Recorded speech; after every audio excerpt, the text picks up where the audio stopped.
Welcome all of you in Roy's Mantra. Today we are going to read second topic of physical features of India. Today we shall read how Gondwana land formed and the formation of Himalaya. Before starting this topic, we just see this picture. Eurasian plate. So, how the present Himalaya formed? The Himalayan mountain range and the Tibetan plateau have formed as a result of the collision between the Indian plate and Eurasian plate, which began 50 million years ago and continues today. 225 million years ago, India was a large island situated off the Australian coast and separated from Asia by Tethys Ocean. The supercontinent Pangaea began to break up 200 ma and India started a northward drift towards Asia. 80 ma, India was 6,400 kilometers south of the Asian continent, but moving towards it at a rate of between 9 and 16 centimeters per year. At this time, Tethys ocean floor would have been subducting northwards beneath Asia, and plate margins would have been a convergent oceanic continental one, just like these Andes today. As seen in the animation above, not all the Tethys ocean floor was completely subducted. You can see Tethys ocean is not completely subducted. Most of the thick sediments on the Indian margins of the ocean were scraped off and excreted onto the Eurasian continent in what is known as an excretionary wedge. These scraped off sediments are what now form the Himalaya mountain range. From about 50 to 40 ma, the rate of northward drift of the Indian continental plates slowed to about 4 to 6 centimeters per year. This slowdown is interrupted to mark the beginning of the collision between the Eurasian and the Indian continental plates. The collision of the former Tethys Ocean and the initiation of Himalayan uplift.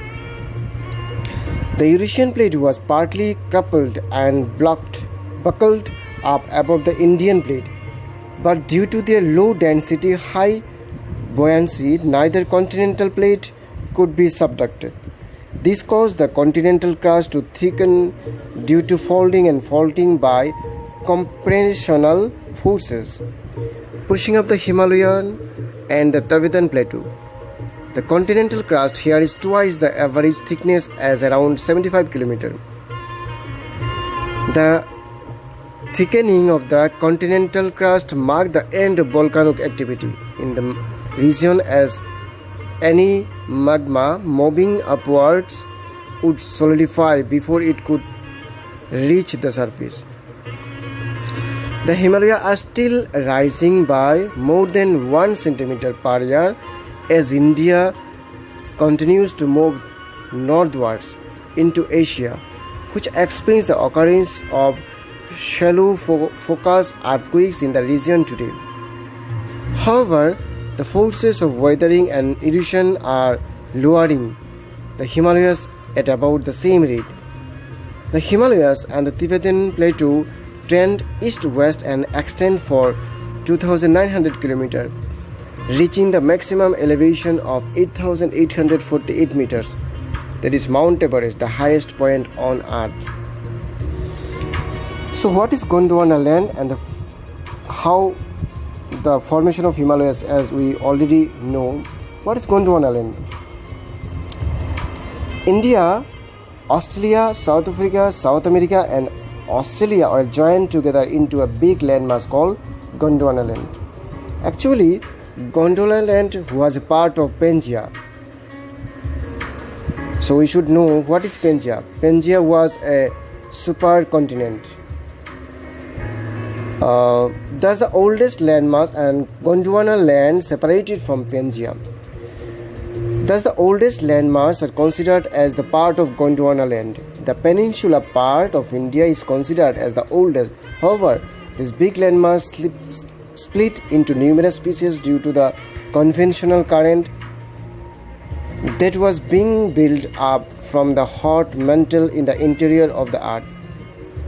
Thus the Indo-Australian plate, after being separated from the Gondwana land, was drifted towards the north and collided with a much larger Eurasian plate. This resulted in the folding of the sedimentary rocks that was accumulated in the Tethys Sea, which was a geocycline between the two land masses. This folding of the rocks formed one of the largest mountain systems of West Asia and Himalaya. And as you can see in this picture, how India was drifted towards north. Still it is drifting centimeter by centimeter. So this is the topic of our today's topic. If you like this class, you can subscribe, you can like, you can subscribe my channel. Please do subscribe, please.